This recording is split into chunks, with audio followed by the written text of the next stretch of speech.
السلام عليكم ورحمة الله وبركاته. الحمد لله رب العالمين وصلى الله وسلم على نبينا محمد وعلى آله وصحبه أجمعين.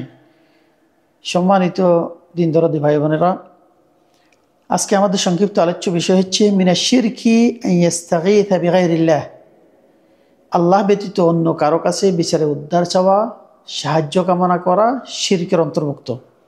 আল্লাহ সুবহানাহু ওয়া তাআলা ইরশাদ করেন, বা'দা আউযু বিল্লাহি মিনাশ শাইতানির রাজীম, ولا تدع من دون الله ما لا ينفعك ولا يضرك فإن فعلت فإنك إذا من الظالمين.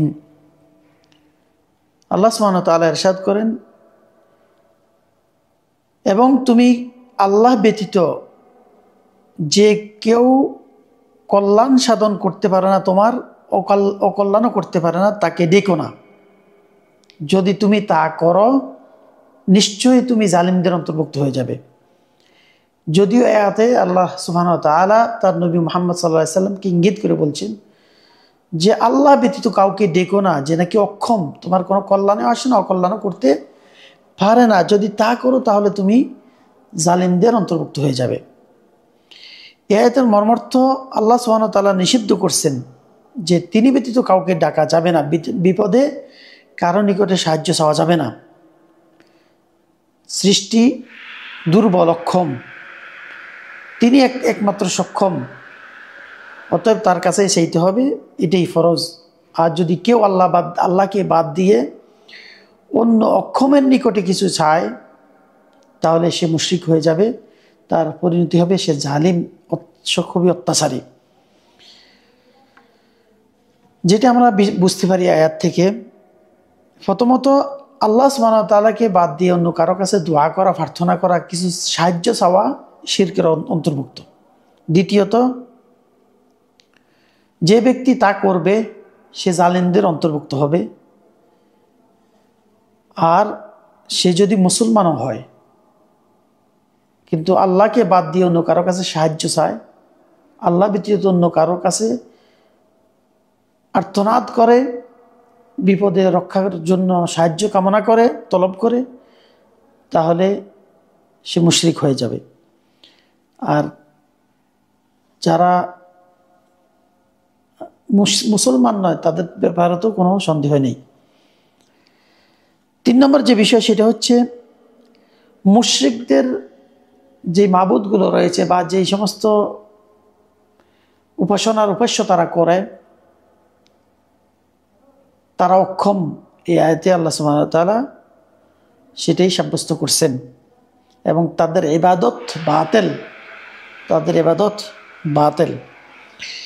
রাওয়া তাবারানী বিইসনাদিহি আন্নাহু কানা ফি জামানিন নবী সাল্লাল্লাহু আলাইহি ওয়াসাল্লাম মুনাফিকুন ইউযিল মুমিনিন فقال بعضهم قوموا بنا نستغيث برسول الله صلى الله عليه وسلم من هذا المنافق فقال النبي صلى الله عليه وسلم إنه لا يستغاث بي وإنما يستغاث بالله. এই হাদিসে ইমাম তাবারানী তার সহিহ সনদে একটি হাদিস বর্ণনা করেন যে নবী সাল্লাল্লাহু আলাইহি সাল্লামের জমানায় একজন মুনাফিক ছিল যে নাকি মুমিনদেরকে কষ্ট দিত। তখন তারা একে অপরজনকে বলে উঠল যে চলো আমরা রাসূলুল্লাহ সাল্লাল্লাহু আলাইহি সাল্লামের নিকটে উদ্ধার কামনা করি, বিপদে উদ্ধার চাই, সাহায্য চাই। তখন রাসূলুল্লাহ সাল্লাল্লাহু আলাইহি সাল্লাম তাদের এই কথাটি শুনে বলছেন, ইন্নাহু লা ইস্তাগাথু বি, বিপদে উদ্ধার চাওয়া, উদ্ধার কামনা করা, তলব করা আমার কাছে নয়, বরং সেটি আল্লাহর উপরেই, আল্লাহর নিকটে চাইতে হবে। لما قوى الإسلام كان هناك صنفا من الكفار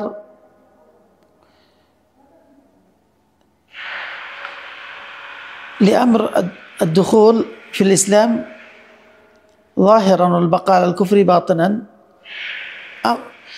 মানে এখানে যে কথাটি বলতেছেন, যখন ইসলাম শক্তিশালী হয়ে যায়, কিছু লোক ইসলামকে কবুল করলেও বাহ্যিকভাবে কিন্তু অন্তর্গতভাবে নিফাক তারা লালন পালন করছিল, মুনাফিকতা, কুফরি তারা লালন পালন করছিল।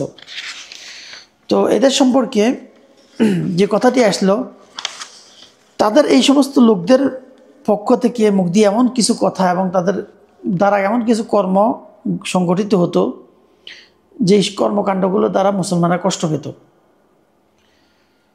তো এই লোকটার ব্যাপারে সাহাবীরা আল্লাহ নবীর কাছে সাহায্য চাইবেন বলে, আর্তনাদ করবেন বলে তারা আলোচনা করতেছিল।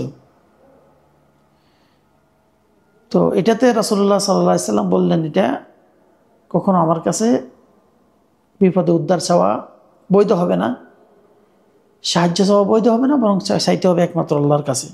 কারণ কেউ যদি আল্লাহ ব্যতীত অন্য কারণ নিকটে চায় তাহলে সে শিরক করে বসবে। তো বিগত হাদিস থেকে আমরা যেটা জানতে পারি যে ইসলাম তাওহীদের বিষয়ে যে কতটুকু গুরুত্ব আরোপ করে থাকে, যে নবী সাল্লাল্লাহু আলাইহি সাল্লাম তাদের লফজকে, তাদের মুখের কথাগুলোকে পর্যন্ত শনাক্ত করলেন এবং সেটা প্রতিবাদ করলেন এবং সেটা বলা যাবে না এভাবে তিনি তাদেরকে বুঝিয়ে দিলেন। এরপরে যে বিষয়টি আমরা জানি সেটা হচ্ছে, যেই কোনো কর্ম বা কথা শিরকের দিকে মানুষকে ধাবিত করবে বা শিরকের প্রতি লিয়াজও থাকবে, সেগুলোকে ইসলাম রোধ করে রেখেছেন।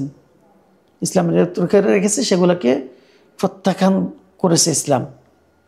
3 নম্বর বিষয় হলো আল্লাহ তাআলার জন্য ধৈর্য ধারণ করা, সবর করা, বিপদে কষ্টে ধৈর্য ধারণ করা এর মাশরুইয়ত রয়েছে এবং এটি পুণ্যের কাজ। 4র্থ নম্বর যেটা,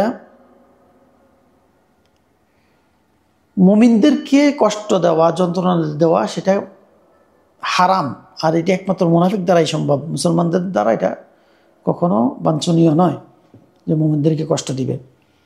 আল্লাহ তাআলা আমাদেরকে সঠিক বুঝ দান করুন এবং সঠিক দিনের উপর কায়েম রাখুন। হাদা ওয়া সাল্লাল্লাহু আলাইহি ওয়া সাল্লাম আলা নবিয়িনা মুহাম্মদ ওয়া আলা আলিহি ওয়া সাহবিহি আজমাইন। আসসালামু আলাইকুম ওয়া রাহমাতুল্লাহি ওয়া বারাকাতুহু।